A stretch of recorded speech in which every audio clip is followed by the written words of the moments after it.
The most catastrophic diplomatic failure in galactic history began with a perfectly ordinary Tuesday morning and a bureaucrat named Quirble Fizzlebottom, who had never, in his entire 47-year career with the Galactic Diplomatic Corps, encountered a species quite so aggressively incompetent at following simple instructions. Quirble stood on the bridge of the diplomatic vessel Reasonable Discourse, clutching his regulation clipboard with the kind of desperate intensity usually reserved for people clinging to life rafts in shark-infested waters. His three eyes were darting frantically between his paperwork and the small blue planet rotating peacefully below, blissfully unaware that it was about to become the subject of Form 847C, Preliminary Assessment of Primitive Civilizations with Potential for Moderate Intelligence.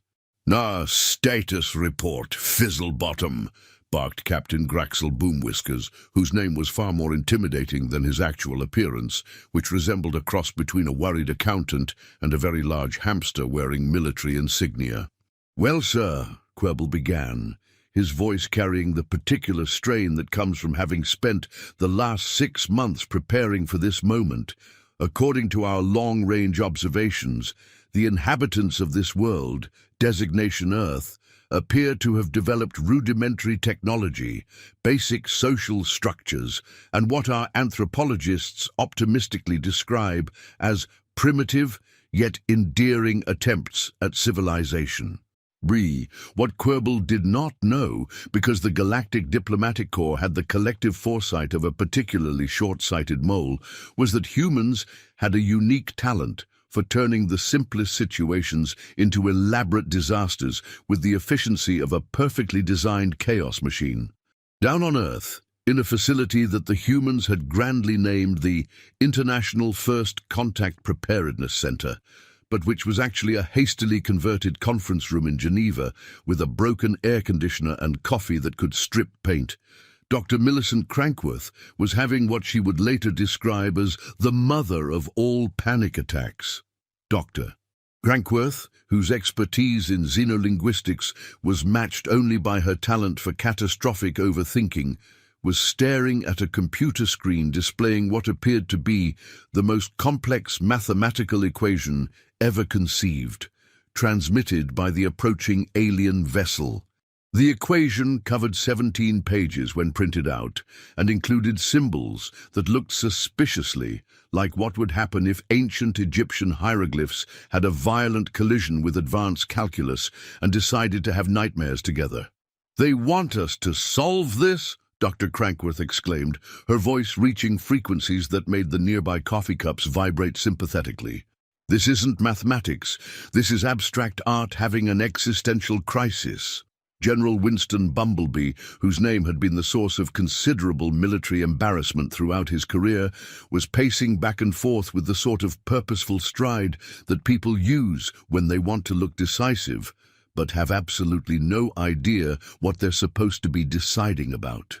"Doctor, please tell me you have some idea what these aliens want from us," General Bumblebee said, his mustache twitching with barely contained anxiety.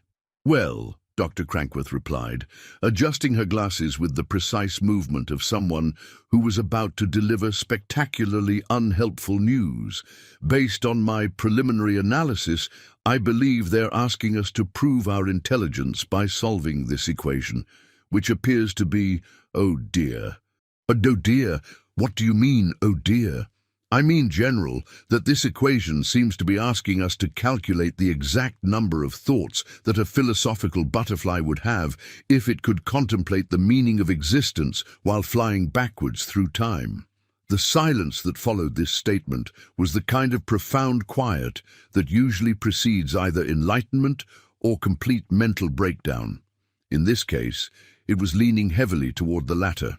Meanwhile, aboard the Reasonable Discourse, Quirble Fizzlebottom was discovering that his carefully prepared first contact protocol was beginning to unravel with the systematic precision of a sweater caught in a blender. The humans had been silent for exactly 2 hours and 47 minutes, which according to Section 12B of the Galactic First Contact Manual meant one of 3 things. They were either preparing a profoundly wise response, having a collective nervous breakdown, or had all simultaneously decided to take a nap. "Sir," announced Communications Officer Blipworth Twiddle, whose job it was to monitor human broadcasts and who had been having increasingly concerning realizations about Earth's population, "I'm detecting massive amounts of communication activity from the planet's surface. However, it appears to consist primarily of something called memes and repeated references to pizza and cats." Captain Boomwhiskers frowned, his whiskers twitching with confusion. "Memes. Are these some sort of philosophical concepts?" I don't think so, sir. One of them appears to be a picture of a small feline creature accompanied by text reading, "Icon has cheeseburger," and I'm reasonably certain this is not a response to our mathematical inquiry. Back on Earth, the situation had deteriorated from mildly concerning to completely bonkers, with the smooth efficiency of a well-oiled disaster machine. Dr. Crankworth had been joined by Professor Reginald Wobblethwaite, the world's leading expert in theoretical impossibility, who was staring at the alien equation with the expression of a man who had just discovered that his entire life's work had been rendered obsolete by what appeared to be cosmic practical joke. "This is extraordinary," Professor Wobblethwaite exclaimed, bouncing up and down with the enthusiasm of a caffeinated kangaroo. "Do you realize what this equation represents?" "Please tell me it represents something that makes sense," Dr. Crankworth pleaded. "It represents the most sophisticated joke in the history of mathematics. They're asking us to solve an equation that calculates the probability of impossibility while simultaneously proving that the answer doesn't exist. It's brilliant." General Bumblebee looked back and forth between the two scientists with the expression of a man who was beginning to suspect that the aliens might not be the strangest beings he'd encountered today. "So, are you saying they're joking with us?" "Oh no, General," Professor Wobblethwaite replied cheerfully. "I don't think they realize it's a joke, which makes it even more hilarious. This revelation might have led to productive diplomatic breakthrough, if not for the arrival of Dr. Prudence Snodgrass, the Director of Interplanetary Relations, who burst into the room carrying a stack of papers thick enough to serve as furniture and wearing the expression of someone who had just discovered that bureaucracy was somehow even more complicated than she'd previously imagined.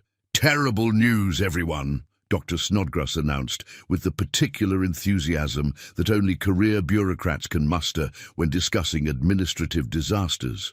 "I've been researching first contact protocols, and according to the 17 different international treaties on the subject, we're supposed to respond using the universal mathematical language for interspecies communication, which was developed in 1987 by a committee that apparently consisted entirely of people who had never seen mathematics before." She slammed the papers down on the table with a thud that made everyone jump. "The good news is that I found the manual. The bad news is that it's written in a mathematical notation that was declared theoretically impossible by MIT in 1993. Up in space, Quirble Fizzlebottom was beginning to experience what his species called diplomatic anxiety disorder, which manifested as an irresistible urge to reorganize his paperwork while making small whimpering sounds. "Sir," he reported to Captain Boomwhiskers, "the humans have now been silent for exactly 3 hours. According to regulations, we should interpret this as either profound contemplation or complete bewilderment." "Which do you think it is, Fizzlebottom?" Quirble considered this question while watching several more meme transmissions flash across his communication screen, including one that appeared to show a human making an absurd facial expression while text proclaimed, "Aliens, okay, but do they like pizza?" "I'm beginning to suspect, sir, that humans might operate according to logic systems that our diplomatic training did not adequately prepare us for." This was, as it turned out, the understatement of the millennium. Down on Earth, the first contact team had reached the point where they were seriously considering responding to the alien mathematical equation with the only thing that seemed appropriate: complete honesty about their absolute bewilderment. Dr. Crankworth had spent the last hour trying to compose a response that would convey the message, "We have no idea what you're talking about, but we're really trying our best," in mathematical terms. Her current attempt looked like someone had asked a calculator to have an emotional breakdown. "What if," suggested Professor Wobblethwaite, with the dangerous enthusiasm of a man who had just had what he considered a brilliant idea, "we respond with our own impossible equation, something equally ridiculous?" "That's insane!" Dr. Crankworth exclaimed. "Exactly! It's so insane that it might actually work." General Bumblebee, who had been following this conversation with the expression of a man watching his sanity pack its bags and head for the exit, held up his hands. Wait! Are you suggesting that we respond to aliens with mathematical nonsense?" "Not nonsense, General," Professor Wobblethwaite corrected with academic precision. "Sophisticated nonsense. There's a difference." And so, in what would later be recorded in galactic history books under the chapter titled "How Not to Conduct Diplomacy," the humans transmitted their response, an equation that calculated the exact emotional state of the number 7 when it discovered that it wasn't actually a number at all, but rather a confused letter that had gotten lost on its way to becoming part of the alphabet. The response hit Quirble Fizzlebottom's communication console with the impact of a small mathematical meteorite. He stared at the transmission for several long moments, his 3 eyes growing progressively wider as he tried to process what he was seeing. "Captain," he said in a voice that was barely above a whisper, I think they've just challenged us to a contest of philosophical impossibility." "What does that mean, Fizzlebottom?" "I have absolutely no idea, sir, but according to Article 847B of the Diplomatic Corps Manual, when faced with incomprehensible responses from primitive civilizations, we're required to interpret them in the most favorable light possible." Captain Boomwhiskers consulted his own manual, flipping through pages with increasing desperation. "And what exactly constitutes the most favorable light possible when dealing with mathematical impossibilities?" "Well, sir," Quirble replied, "I believe we're supposed to assume they're demonstrating advanced philosophical sophistication beyond our current understanding. This might have led to a peaceful resolution if not for the arrival of Admiral Pompington Stufflebottom, the Galactic Diplomatic Corps' leading expert on dealing with primitive species who think they're clever." Admiral Stufflebottom had been monitoring the first contact from his flagship and had come aboard the Reasonable Discourse to personally oversee what he was convinced would be a simple, straightforward, diplomatic triumph. Admiral Stufflebottom was the sort of being who had never encountered a problem that couldn't be solved by following regulations more strictly, and he brought to first contact situations the same enthusiasm that most people reserve for organizing their sock drawers. "Report, Captain!" Admiral Stufflebottom boomed, his voice carrying the authority of someone who had never been wrong about anything because he had never encountered a situation that wasn't covered by official procedures. "Well, sir," Captain Boomwhiskers began carefully, "the humans have responded to our intelligence test with what appears to be either advanced philosophical humor or complete mathematical insanity."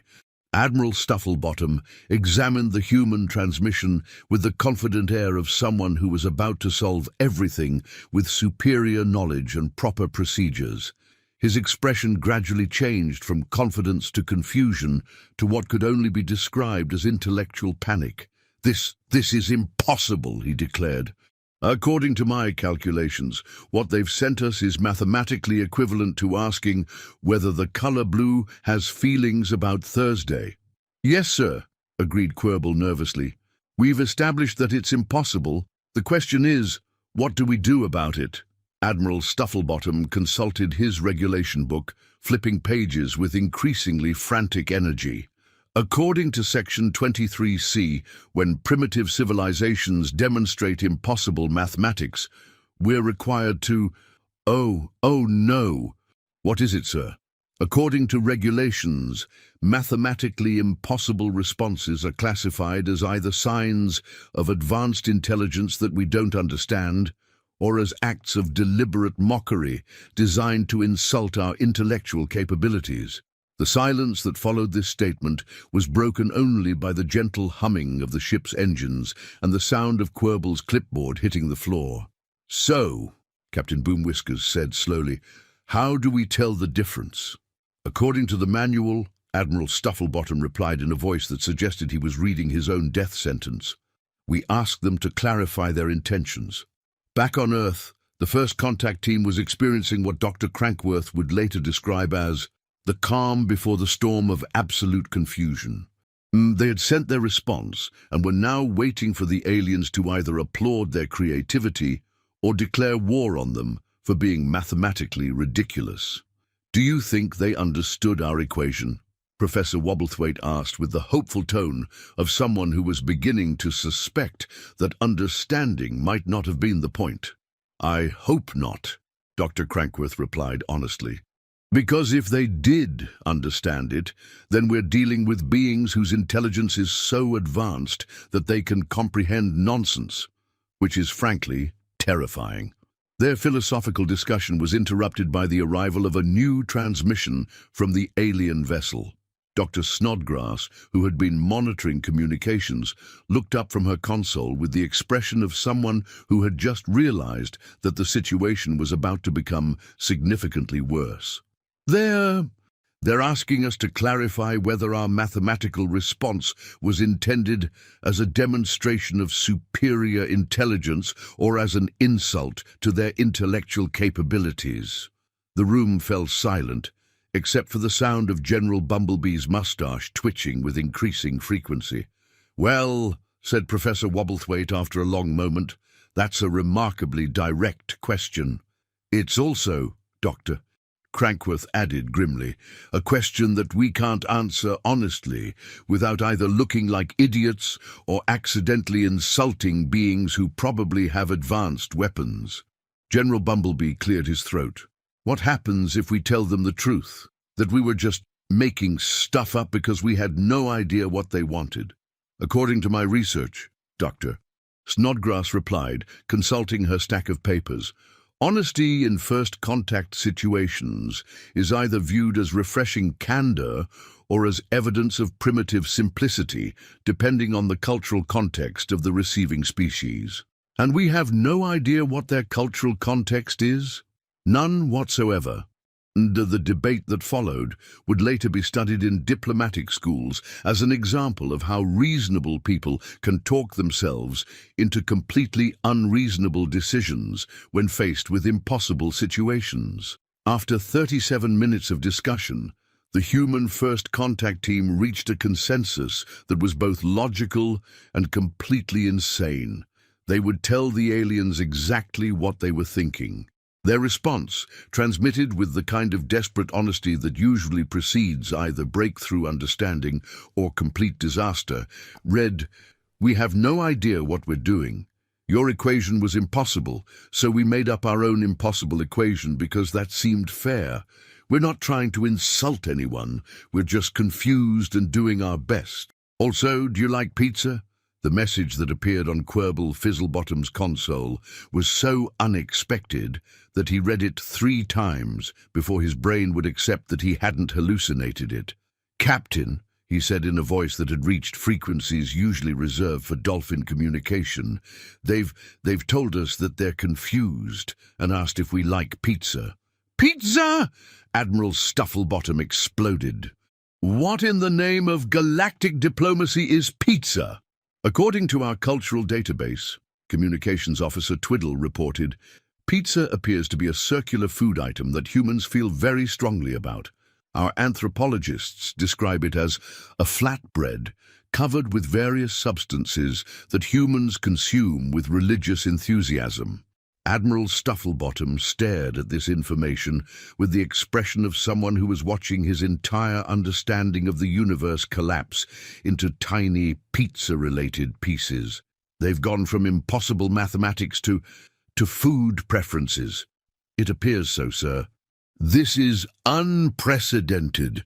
There's nothing in the regulations about how to respond when primitive civilizations transition from intellectual challenges to culinary inquiries. Captain Boomwhiskers, who was beginning to develop what he suspected might be the first recorded case of diplomatic stress disorder, consulted his own manual with the desperate energy of someone looking for a life preserver on a sinking ship. "Sir," he reported, "according to Section 45G, when faced with unprecedented situations, we're authorized to use our best judgment." "Our best judgment," Admiral Stufflebottom repeated, his voice reaching levels that made the ship's computer request that he please modulate his volume. "Captain, our best judgment got us into a situation where aliens are asking us about pizza." This was the precise moment when everything went catastrophically wrong, though later analysis would show that everything had been going catastrophically wrong from the very beginning, and this was simply when everyone finally noticed. The problem, as Quirble Fizzlebottom would later explain to the Galactic Inquiry Board, was that Admiral Stufflebottom had never encountered a situation that couldn't be resolved by following proper procedures. And when faced with the complete absence of applicable procedures, he did what any experienced bureaucrat would do. He invented new procedures on the spot. "Very well," Admiral Stufflebottom declared with the confidence of someone who was about to make the worst decision in galactic diplomatic history. "If these humans want to play games with us, then we'll show them what real intellectual superiority looks like. Prepare the Standard Intelligence Evaluation Protocol." "Sir," Quirble said carefully, "the Standard Intelligence Evaluation Protocol is designed for species that demonstrate basic logical thinking. I'm not sure it's appropriate for beings who transition from impossible mathematics to pizza inquiries." "Nonsense, Fizzlebottom! Intelligence is intelligence. If they can solve our evaluation, they're worthy of diplomatic contact. If they can't, then we'll classify them as a primitive species and move on." The Standard Intelligence Evaluation Protocol, as established by the Galactic Diplomatic Corps in the year 2387, consisted of a series of logical puzzles designed to test basic reasoning abilities. These puzzles had been successfully solved by every intelligent species in the galaxy, from the hyperlogical crystalline entities of Rigel 7 to the chaos-loving probability dancers of the Whirlpool Nebula. What the Galactic Diplomatic Corps had never considered was what would happen when these puzzles were presented to a species that approached logic the way a caffeinated squirrel approaches quantum physics, with enthusiasm, creativity, and absolutely no regard for conventional thinking. The evaluation consisted of 3 problems. The first asked, if container A contains 5 units of blue liquid and container B contains 3 units of red liquid, how many containers do you need to hold 8 units of purple liquid? The second problem stated, a spacecraft travels from point X to point Y in 4 time units. If point Y is 6 distance units from point Z, how long will it take to travel from point X to point Z? The third problem presented, if all globes are bleebs and some bleebs are flirps, what can you conclude about the relationship between globes and flirps? These problems had been carefully designed to test basic logical reasoning, mathematical understanding, and abstract thinking. They were, according to galactic educational standards, perfectly straightforward challenges that any intelligent species should be able to solve within a reasonable time frame. They had not been designed to be encountered by humans. Back on Earth, the first contact team received the new transmission during what Dr. Crankworth would later describe as the brief moment when we thought things might actually work out okay. The 3 problems appeared on their screens with an accompanying message that roughly translated to, Please solve these simple exercises to demonstrate your species' intelligence level. Dr. Crankworth stared at the problems with growing concern. These are actually reasonable questions, she said, sounding slightly disappointed. Professor Wobblethwaite examined the problems with the expression of someone who had been expecting continued insanity and was now faced with disappointing sanity. They're almost boring, aren't they? Wait, General Bumblebee interrupted. Are you saying these are easy? Well, Dr. Crankworth replied, the first one is basic addition, the second one requires more information to solve properly, and the third one is a logic puzzle about made-up categories. They're straightforward enough, but what? But they seem almost insultingly simple after the impossible mathematics we were dealing with earlier. It's like they've gone from asking us to contemplate the nature of existence to asking us to add 2 plus 2. This observation led to a debate that would later be cited in xenopsychology textbooks as an example of how overthinking can transform simple situations into complex disasters. The human team spent 43 minutes analyzing the 3 problems, not because they were difficult, but because they seemed too easy. What if, suggested Dr. Snodgrass, these aren't actually the real questions. What if they're testing whether we're smart enough to realize that the real test is figuring out what the actual test is? Or, Professor Wobblethwaite added enthusiastically, what if the test is whether we're confident enough to give simple answers to simple questions instead of overthinking everything? Or, General Bumblebee contributed with the desperation of someone who was tired of not understanding anything, what if they just want us to solve the damn problems so we can all move on with our lives? The solution they eventually transmitted would later be studied in both diplomatic and psychological contexts as an example of what happens when intelligent people think too hard about straightforward questions.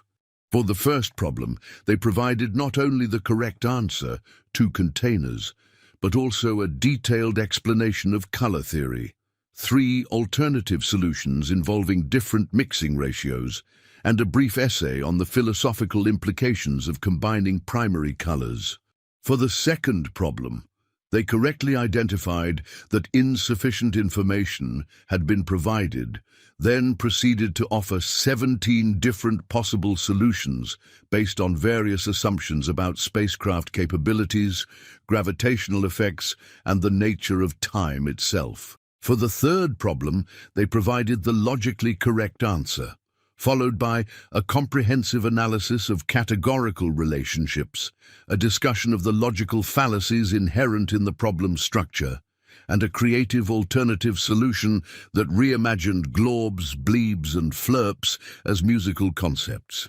When this response appeared on Quirble Fizzlebottom's console, he stared at it for so long that Captain Boomwhiskers began to worry that his diplomatic officer had suffered some sort of mental breakdown. "Fizzlebottom, Fizzlebottom, what's their response?" Quirble looked up slowly, his 3 eyes blinking in sequence like a confused traffic light. "Captain," he said carefully, "they've solved all 3 problems correctly." "Excellent. So they passed the intelligence evaluation. But, sir," Quirble continued, "they've also provided 17 additional solutions, written 3 essays, discussed color theory, and somehow managed to turn logic puzzles into musical concepts." Admiral Stufflebottom, who had been waiting confidently for the humans to demonstrate their primitive intelligence level, felt his certainty crumbling like a cookie in a hurricane. That's not possible. The problems were designed to have single, straightforward answers. Yes, sir, but apparently humans don't believe in single, straightforward answers. What do you mean they don't believe in them? I mean, sir, that they appear to approach every question as if it's the beginning of a larger conversation rather than a problem to be solved. This was the moment when Admiral Stufflebottom made the decision that would later be known as the Stufflebottom Incident in Galactic Diplomatic Corps training materials. Faced with evidence that humans were either far more intelligent than expected or completely insane, he chose to interpret their response in the worst possible way. "They're mocking us," he declared, with the indignation of someone who had just realized that his carefully organized universe contained elements that refused to be organized. No species provides 17 solutions to a simple mathematics problem unless they're deliberately trying to show off. "Sir," Captain Boomwhiskers said carefully, "what if they're just thorough?" "Thorough, Captain. Thoroughness is providing complete answers. This is excessive thoroughness. It's thoroughness to the point of insanity. It's aggressive thoroughness." Admiral Stufflebottom began pacing back and forth across the bridge with the sort of purposeful energy that usually precedes spectacularly bad decisions. "They think they're cleverer than us, do they? They think they can dazzle us with their primitive overthinking? Well, we'll show them what real intelligence looks like." "Sir," Quirble said nervously, "what exactly are you planning to show them?" "We're going to give them the Advanced Intelligence Evaluation Protocol." The Advanced Intelligence Evaluation Protocol had never actually been used in a first contact situation. It had been developed for species that had already established diplomatic relations and wanted to demonstrate their intellectual capabilities for cultural exchange purposes. It consisted of problems so complex that they typically required teams of specialists several months to solve. It was absolutely, completely, and utterly inappropriate for a species that had just been asked about pizza. "Sir," Captain Boomwhiskers said, "are you sure that's wise? The advanced protocol is designed for civilizations that have already proven their basic competence. Captain, these humans have just demonstrated that they refuse to accept simple solutions to simple problems. If they want to play intellectual games, then we'll give them intellectual games they'll never forget." The Advanced Intelligence Evaluation Protocol consisted of a single problem that was considered the ultimate test of logical thinking.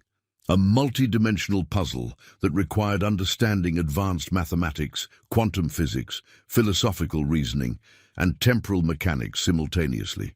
It was called the paradox of simultaneous impossibility, and it had been solved exactly twice in galactic history, both times by civilizations that had spent centuries preparing for the challenge. The problem, when translated into terms that humans could understand, asked them to calculate the exact moment when an object could exist and not exist at the same time, while traveling backwards through dimensions that didn't exist, in order to prevent an event that had already happened from happening again without causing the prevention to prevent itself. It was the kind of problem that made experienced mathematicians weep softly and philosophers consider career changes.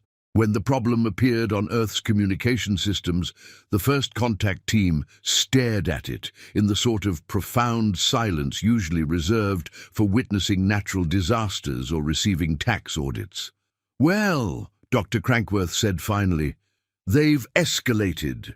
Professor Wobblethwaite read through the problem 3 times, his expression progressing from confusion to amazement to what could only be described as intellectual delight. "This is magnificent," he exclaimed. "It's like someone took every impossible concept in the universe and asked them to have a dance party together." "Can we solve it?" General Bumblebee asked with the tone of someone who was afraid of the answer. "Solve it?" Professor Wobblethwaite laughed.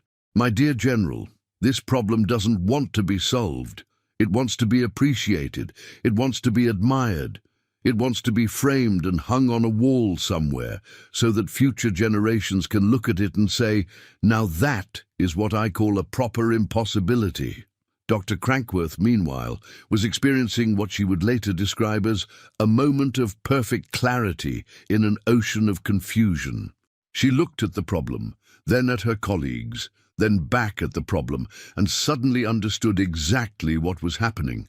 "They're testing whether we're smart enough to know when we're out of our depth," she said quietly. "What do you mean?" asked Dr. Snodgrass. "I mean," Dr. Crankworth explained, "that this problem is designed to be impossible. They're not expecting us to solve it. They're expecting us to recognize that it can't be solved and respond accordingly. So we should just tell them it's impossible." "No!" Professor Wobblethwaite interrupted with the enthusiasm of someone who had just had a terrible idea. "We should do something better than that. What could possibly be better than recognizing an impossible problem? We should solve it anyway." The discussion that followed was later recorded by Dr. Snodgrass for her personal files, where she labeled it the conversation that probably doomed humanity to either greatness or complete disaster. I'm not sure which. The debate lasted exactly 17 minutes and covered topics ranging from the nature of reality to whether it was possible to eat breakfast backwards. In the end, the human first contact team reached a decision that was simultaneously brilliant and completely insane. They would solve the unsolvable problem by changing the rules of what solving meant. Their response, transmitted to the alien vessel with the confidence of people who had completely given up trying to be reasonable, didn't provide a mathematical solution to the paradox of simultaneous impossibility. Instead, it provided something far worse, a practical solution. The humans explained that the problem couldn't be solved using conventional logic, so they had invented unconventional logic specifically for this purpose. They then proceeded to demonstrate their unconventional logic by solving the paradox through the simple expedient of declaring that impossible things were possible if you approached them with the right attitude and sufficient determination. They concluded their response by noting that since the problem asked about preventing something that had already happened, the most efficient solution was to prevent the problem itself from being a problem, which they had just accomplished by solving it in a way that made the original question irrelevant. When this response reached the alien vessel, it had the effect of a small intellectual bomb detonating in the middle of everything Admiral Stufflebottom thought he knew about the universe. Quibble Fizzlebottom read the response 3 times, then handed it to Captain Boomwhiskers, who read it twice, before passing it to Admiral Stufflebottom with the expression of someone delivering news of a natural disaster. Admiral Stufflebottom read the human response once, then again, then a 3rd time, while his understanding of reality underwent what could only be described as aggressive reorganization. They solved it," he whispered. "Is that good?" Captain Boomwhiskers asked nervously. "They solved the unsolvable problem by declaring that unsolvable problems don't have to be unsolvable if you refuse to accept that they're unsolvable. So, is that good or bad?" Admiral Stufflebottom looked up from the transmission with the expression of someone who had just realized that everything he thought he knew about intelligence was not only wrong, but had been wrong in ways that he hadn't even known were possible to be wrong. "Captain," he said slowly, "I think we may have made contact with a species that approaches logic the way a hurricane approaches urban planning. Meaning they don't follow the rules because they don't believe the rules apply to them, and somehow this actually works. This revelation might have led to a peaceful first contact, if not for the fact that Admiral Stufflebottom had spent his entire career believing that the universe operated according to predictable principles, and discovering that humans existed had fundamentally challenged his understanding of how reality was supposed to function. "Sir," Quirble said carefully, "what should our response be?" Admiral Stufflebottom consulted his regulation manual with the desperate energy of someone looking for an instruction manual for dealing with cosmic impossibilities. What he found instead was Section 78D. When primitive civilizations demonstrate abilities that exceed current understanding, immediate escalation to full diplomatic protocols is required. "Full diplomatic protocols," Captain Boomwhiskers repeated. "Sir, that means we'd have to treat them as equals." "According to regulations, Captain, any species that can solve the paradox of simultaneous impossibility is, by definition, intellectually superior to us." "But, sir, they didn't really solve it." "Captain, they solved it by changing what solving means. Do you realize what that implies? That they're creative? that they're so far beyond our understanding of intelligence that they can redefine reality to suit their convenience. This was the moment when Admiral Stufflebottom made the second decision that would later be studied in diplomatic schools as an example of how fear can transform successful bureaucrats into catastrophic decision-makers. Faced with evidence that humans might be far more advanced than expected, he decided that the safest course of action was to treat them as a potential threat. "Fizzlebottom," he ordered, "transmit the formal diplomatic challenge." "Sir," Quirble replied nervously, "the formal diplomatic challenge is reserved for species that demonstrate hostile intent. They've just demonstrated that they can solve impossible problems by refusing to acknowledge that they're impossible. If that's not a demonstration of potentially dangerous capabilities, then I don't know what is. The formal diplomatic challenge, as established by the Galactic Diplomatic Corps, was designed to be the final test of a species' intentions.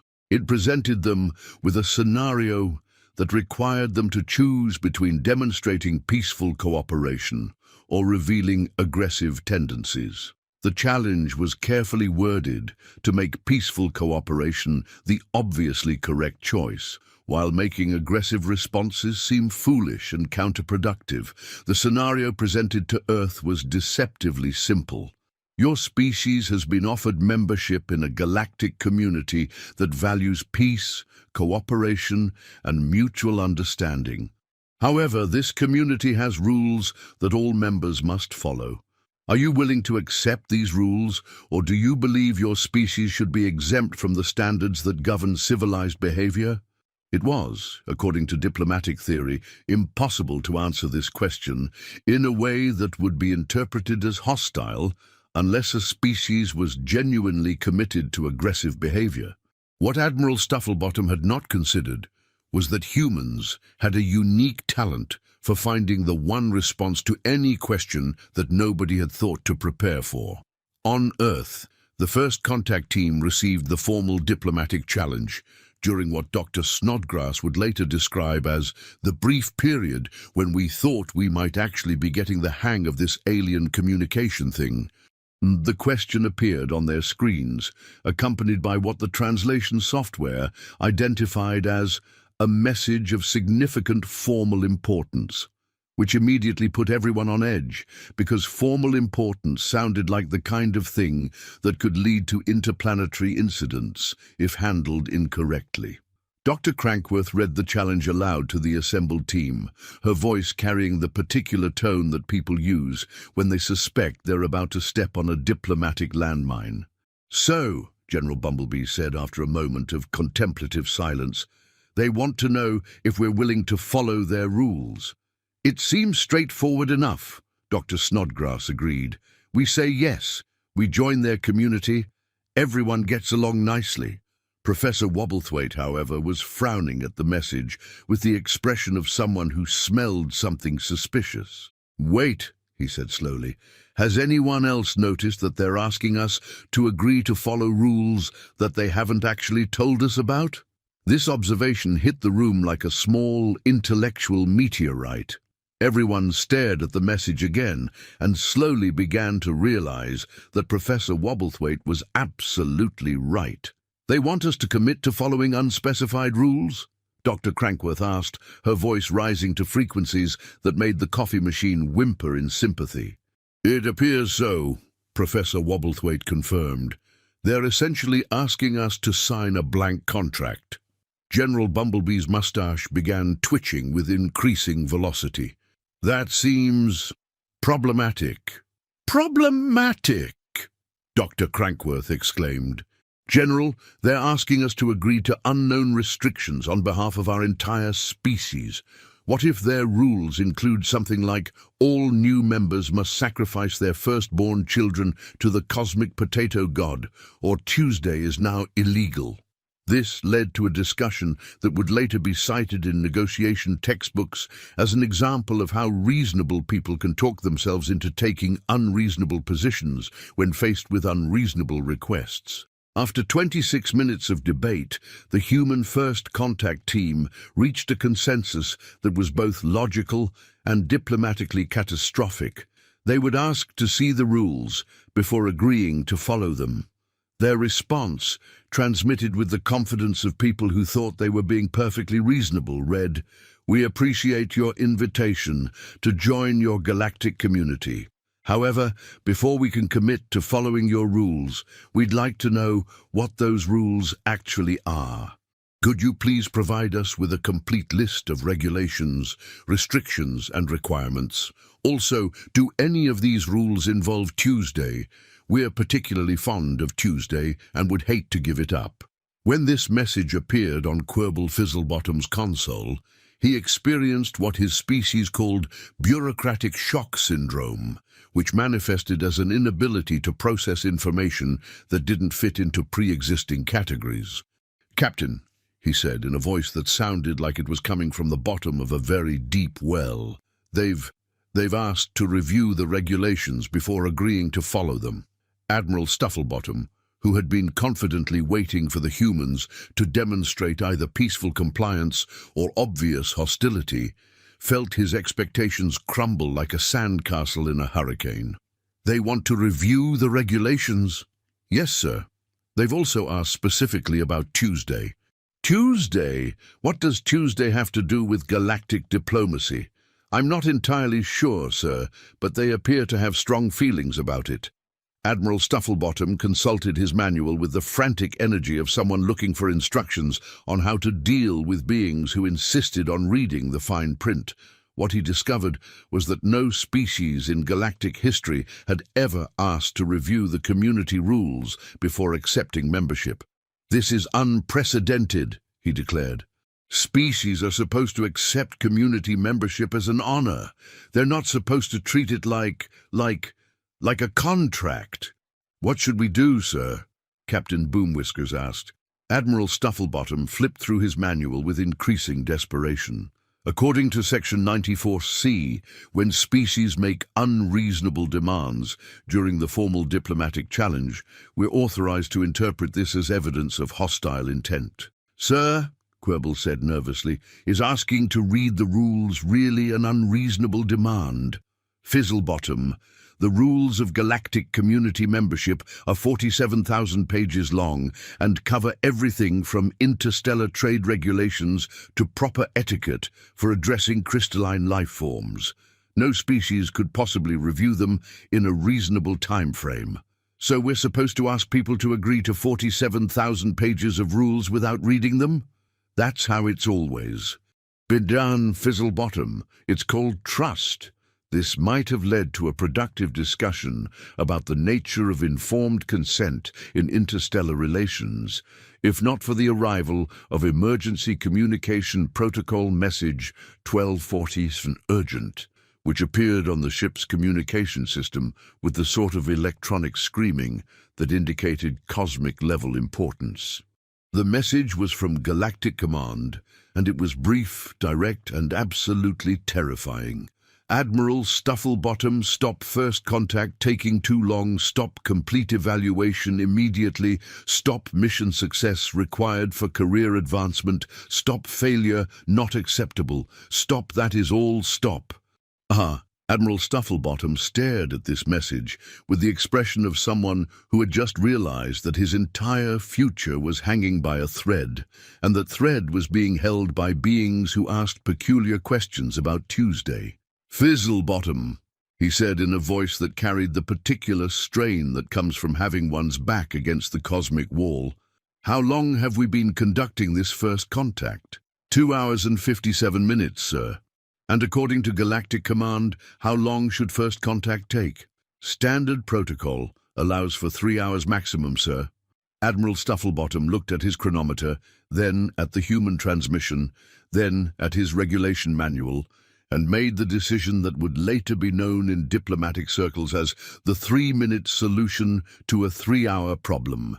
"Very well," he announced with the confidence of someone who was about to solve everything through the simple expedient of following regulations more aggressively. "If these humans want to play games with us, we'll show them what happens when they play games with the Galactic Diplomatic Corps." "Sir," Captain Boomwhisker said carefully. "What exactly are you planning to do?" "Captain, according to Emergency Protocol 77X, when first contact exceeds maximum time allowance and the species demonstrates potentially hostile behavior, we're authorized to use the accelerated resolution process." The accelerated resolution process had been developed for situations where diplomacy had failed and immediate action was required to protect galactic security. It consisted of a simple, direct challenge. Species that could demonstrate their peaceful intentions within a specified time limit would be welcomed into the galactic community, while species that failed the challenge would be classified as hostile and dealt with accordingly. The time limit was 3 minutes. "Sir," Quirble said, his voice reaching frequencies that made the ship's computer ask if someone needed medical assistance, "are you planning to give humans 3 minutes to prove they're not hostile?" "Exactly, Fizzlebottom. It's perfect. Either they'll demonstrate peaceful cooperation by accepting our reasonable demands, or they'll reveal their true hostile nature by refusing to comply." "But, sir, what if they're just confused?" "Fizzlebottom, after 3 hours of dealing with impossible mathematics, pizza inquiries, and requests to review 47,000 pages of regulations, I think we can safely assume that confusion is their natural state." The accelerated resolution process challenge was transmitted to Earth with the sort of formal authority that usually accompanied declarations of war or announcements of cosmic significance. The message was clear, direct, and absolutely terrifying. Final diplomatic challenge. Stop. You have 3 minutes to demonstrate peaceful intentions. Stop. Failure to comply will result in classification as hostile species. Stop. Respond immediately. Stop. On Earth, this message appeared during what Dr. Crankworth would later describe as the exact moment when we thought we might actually be making progress. The first contact team stared at the transmission in the sort of profound silence that usually precedes either enlightenment or complete panic.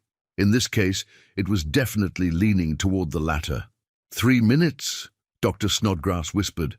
"They want us to prove we're peaceful in 3 minutes?"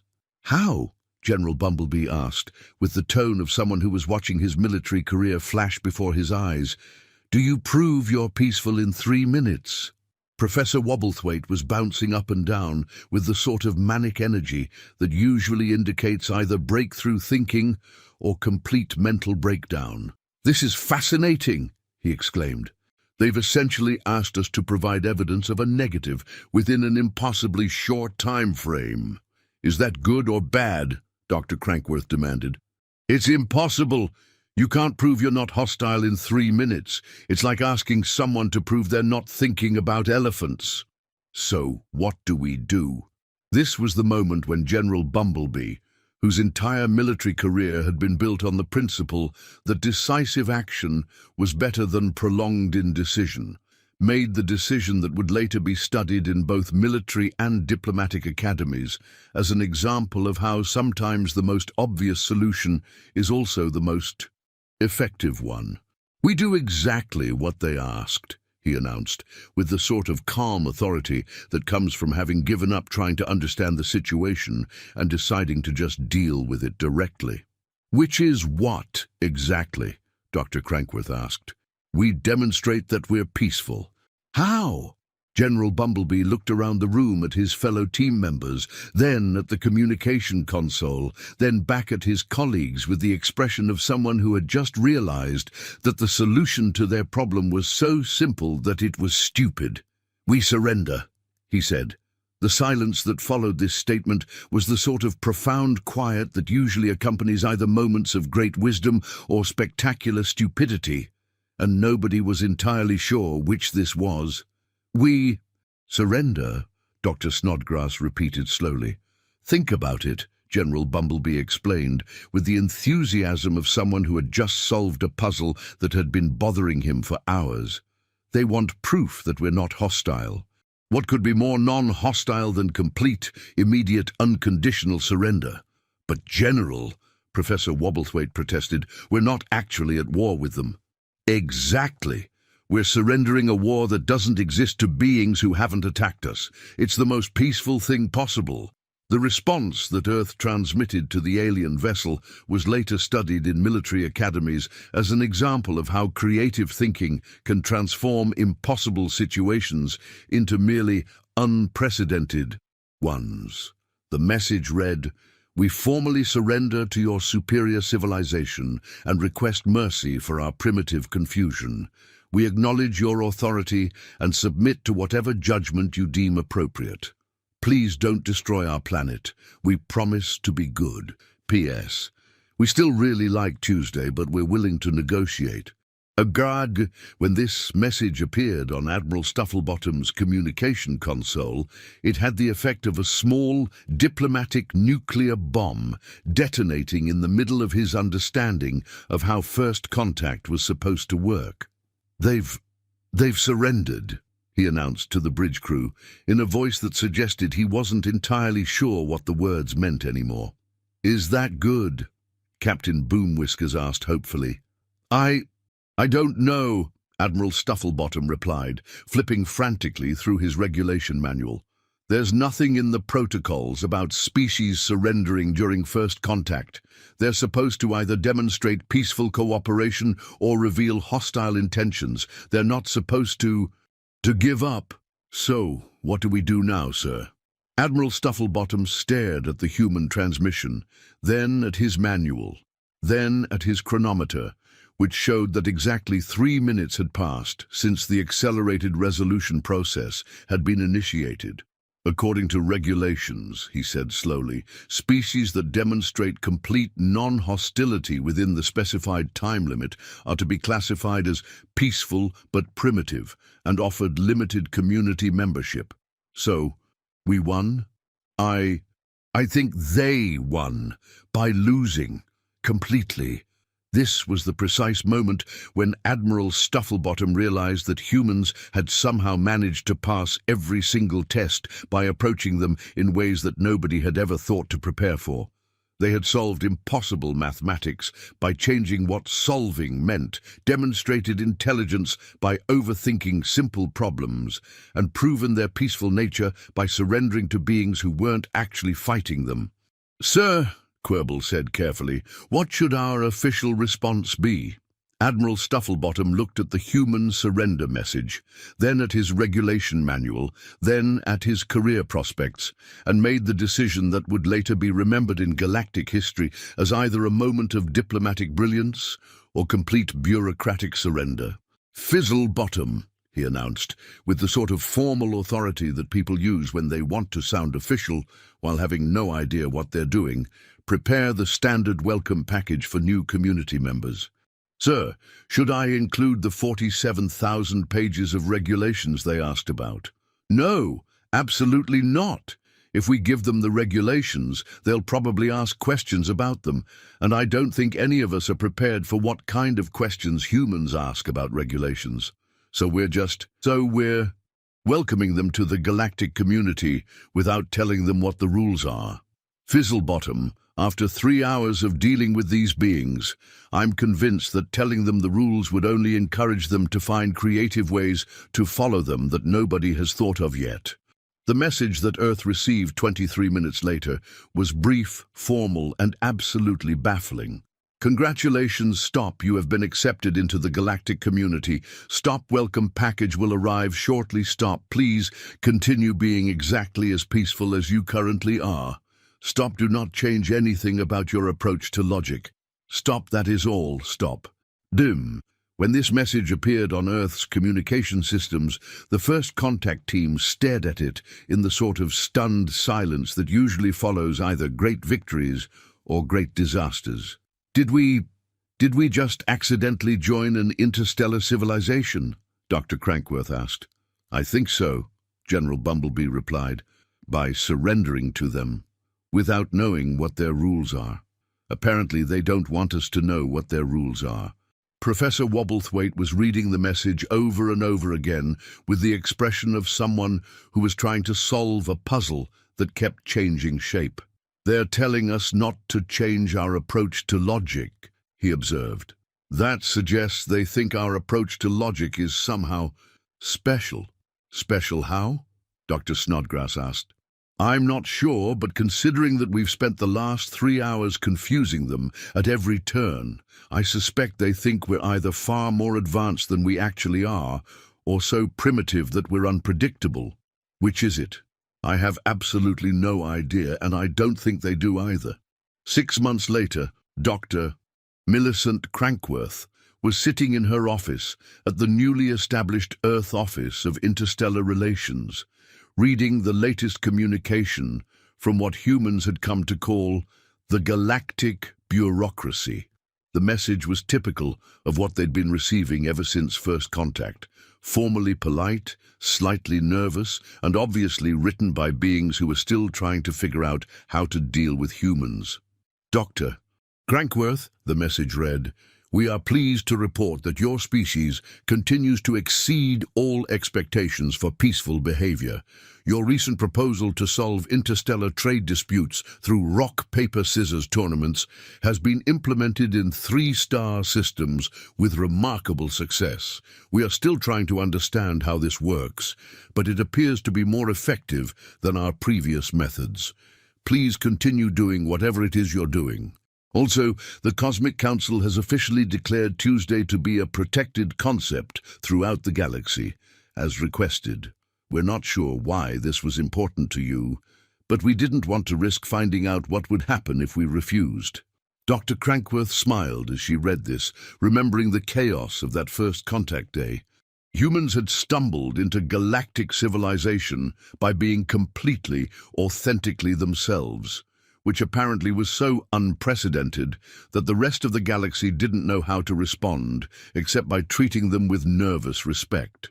The truth, as she had gradually come to understand, was that most galactic civilizations had become so focused on following proper procedures that they had forgotten how to think creatively about problems. Humans, with their talent for approaching every situation as if the rules were merely suggestions, had accidentally revolutionized interstellar relations by refusing to be limited by conventional thinking.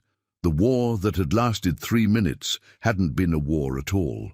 It had been the moment when the galaxy realized that there were beings in the universe who could solve problems by changing what the problems meant, and who could win conflicts by surrendering so completely that victory became meaningless. And in a universe where every other species had spent thousands of years learning how to follow the rules, humans had become valuable precisely because they had never learned that the rules were supposed to matter more than the results. Dr. Crankworth put down the communication and looked out her window at a world that was still trying to understand its place in a galaxy that was still trying to understand humans. She smiled, thinking about how first contact had lasted exactly 3 hours. The war had lasted exactly 3 minutes, and the confusion was probably going to last forever. Because in the end, humans had joined the galactic community not by proving they were smart enough to follow the rules, but by demonstrating that they were creative enough to make the rules irrelevant. And in a universe full of species who had forgotten how to be surprised, being irrelevantly creative turned out to be the most valuable trait of all. The most remarkable thing about the whole situation, Dr. Crankworth reflected, was that it had worked out perfectly by working out in ways that nobody had thought to plan for, which was, she suspected, probably the most human solution possible to the problem of making first contact with beings who expected everything to go according to plan. After all, she thought, as she returned to her paperwork, why solve problems the normal way when you could solve them in ways that made everyone involved question what solving meant in the first place?